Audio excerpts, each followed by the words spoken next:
Demensia frontotemporal ini merupakan bentuk dari demensia atau gejala pikun nomor 3 di antara semua demensia. Demensia frontotemporal ini relatif lebih mudah dibandingkan yang terkena demensia Alzheimer. Pasien yang tadinya perilakunya baik-baik saja, yang bisa dikatakan cukup normal di masyarakat, tiba-tiba menjadi tidak ada empati.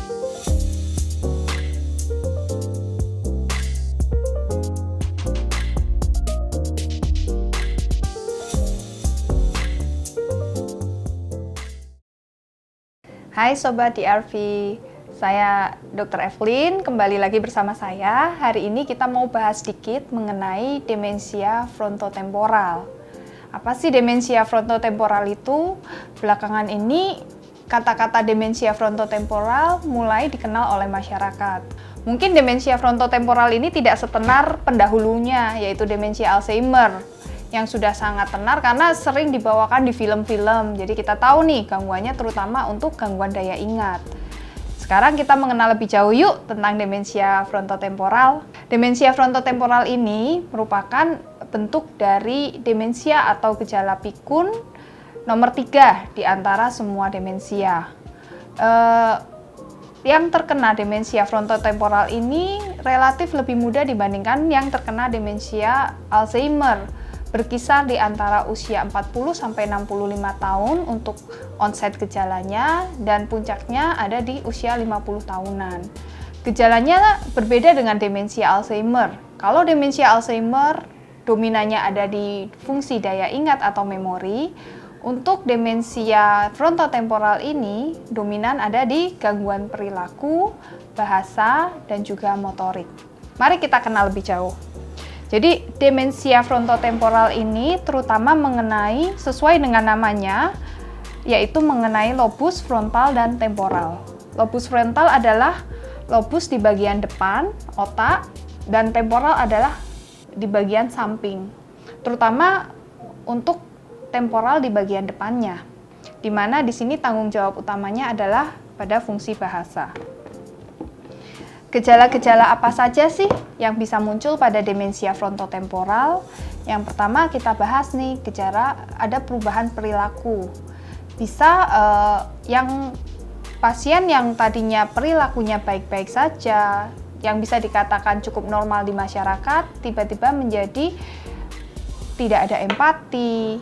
Kemudian pasien bisa mengalami yang namanya disinhibisi, atau kalau orang bilang tidak ada filter, lebih kecenderungan adanya impulsif, apa yang ada di pikiran harus langsung dilakukan, sehingga itu bisa mengganggu kegiatan sehari-hari, terutama kegiatan bermasyarakat. Kemudian yang kedua, bisa juga terjadi gangguan bahasa, di mana pasien jadi susah untuk mengerti kata-kata atau kalimat dari orang, susah untuk mengeluarkan kata-kata atau berupa bahasa tulisan, dan juga bisa juga gangguan-gangguan bahasa yang lain. Kemudian yang ketiga bisa juga ada gangguan motorik, di mana mulai adanya ketidakterampilan dari gerakan-gerakan atau motorik. Selain gejala yang tadi sudah disebutkan, bisa juga ada perubahan pola, terutama pola diet, di mana pasien-pasien bisa menjadi hiper untuk makannya. Jadi bisa nafsu makan yang berlebihan, sehingga juga mengganggu untuk fungsi-fungsi organ yang lain. Nah, bagaimana kita mendiagnosis nih? Seandainya ada keluarga, teman terdekat kita, atau kolega kita yang kok kayaknya ada sedikit berubah nih, bagaimana cara kita mendiagnosis apakah ini termasuk ke demensia frontotemporal atau tidak? Langkah yang pertama, segera bawa ke dokter. Bisa ke dokter saraf untuk kita lakukan beberapa pemeriksaan. Yang pertama tentu akan kita lakukan anamnesis, atau kita cari tahu kira-kira apa saja gejala yang dialami oleh pasien. Kemudian, kedua kita akan lakukan pemeriksaan fisik, baik itu pemeriksaan fisik yang umum maupun pemeriksaan khusus untuk saraf, sekaligus ada pemeriksaan untuk neurobehavior, yang biasanya berupa kuesioner-kuesioner. Setelah itu, bisa dilakukan pemeriksaan penunjang, contohnya berupa imaging, misalnya ada MRI kepala, bisa juga dilakukan PET scan. Nanti dari hasil pemeriksaan mulai dari anamnesis, pemeriksaan fisik, pemeriksaan neurobehavior, kemudian pemeriksaan penunjang yang lain, baru kita bisa tegakkan diagnosis. Seandainya nih tegak diagnosis frontotemporal demensia, kira-kira apa yang bisa kita lakukan untuk menangani gejalanya maupun mencegah supaya tidak ada perburukan gejala. Yang paling dianjurkan adalah terapi psikoterapi, yaitu terapi-terapi yang non-medikamentosa atau tanpa obat dulu. Kita terapi perilaku pasien, kemudian kita lakukan stimulasi pada fungsi-fungsi saraf yang memang terganggu sehingga kita bisa mencegah perburukan terjadi pada pasien. Yang kedua, kita bisa perbaiki lingkungan atau kita lakukan modifikasi lingkungan supaya pasien juga tetap nyaman dalam pengobatannya.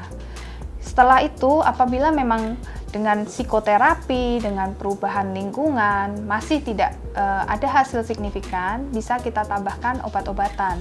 Saat ini banyak sekali obat-obatan yang sedang dalam penelitian. Ada beberapa obat-obat, misalnya contoh antidepresan atau obat-obat untuk memperbaiki fungsi kognitif yang sedang dalam penelitian, dan pada hasil-hasil penelitian awal memang dikatakan cukup membantu. Bagaimana sih cara mencegah supaya kita tidak terkena gejala-gejala demensia frontotemporal? Tentu saja yang paling umum adalah kita harus menjaga kesehatan otak kita dengan pola hidup yang sehat, baik itu dari diet maupun olahraga. Kalau untuk diet, kita bisa lakukan diet yang rendah lemak, rendah karbohidrat, dan tinggi serat. Itu adalah yang utama untuk kesehatan otak. Kemudian kita juga perhatikan apakah vitamin dan mineral kita cukup, terutama untuk kesehatan otak kita. Kemudian yang kedua, kita bisa lakukan olahraga. Tentu saja olahraga untuk semua penyakit sama. Kita harapkan adalah olahraga yang teratur, bisa 2-3 kali seminggu dalam durasi 30 menit per kalinya minimal. Nah, untuk frontotemporal demensia ini memang dari penelitian secara genetik diturunkan. Untuk pencegahan khususnya, kita bisa lakukan screening genetik, dan kita lakukan pola hidup yang sehat, makan yang sehat, sehingga diharapkan ke depannya gejala-gejala tidak muncul pada pasien-pasien yang walaupun sudah memiliki kecenderungan genetik untuk frontotemporal demensia. Jadi, bagi para sobat DRV yang kira-kira memiliki gejala seperti yang sudah disebutkan di atas, atau memiliki keluarga, teman, kolega, dan orang-orang di sekitar kita yang memiliki gejala di atas, jangan ragu-ragu, segera bawa untuk berobat supaya kita bisa segera tegakkan diagnosis sehingga gejala tidak makin memberat dan kita bisa tetap aktif dan produktif. Tetap sehat, semangat!